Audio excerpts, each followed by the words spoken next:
По 14-часовен прекин во Кочани и уште неколку населени места кои се снабдуваат со вода за пиење од градскиот водоснабдителен систем, повторно е нормализирана состојбата со водата за пиење. До прекинот дојде поради електричните празнења во текот на ноќните часови, кога Кочани и околината го зафати пороен дожд со грмотевици. Ноќеска имавме испад поради прекинот во испораката со електрична енергија. Заради атмосферските празнења имаше дефект на високонапонскиот далековод кој води до препумната станица на старата филтер станица и до фабриката за вода. Прекинот траеше од ноќните часови во претходното деноноќе до денес некаде околу 11 часот, кога беше конечно отстрането и системот беше повторно ставен во употреба.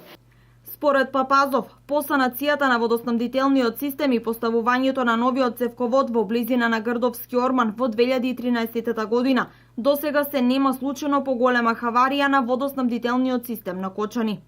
Ке треба малку повеќе време за да се стабилизира системот, да се наполни со доволни количини на вода, да се наполнат резервоарите, да се испразнат воздушните џепови во линијата, во целокупната мрежа и да се стабилизира водоснабдувањето на територијата на целиот град, односно на територијата на општина Кочани.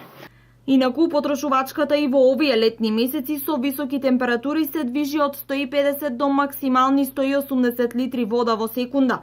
Сепак, истакнува тој, потребно е граѓаните и понатаму да се придржуваат кон апелот на водовод за рационално и поштедливо користење на водата за пиење, а не за полевање на бавчите и градините во доцните вечерни часови.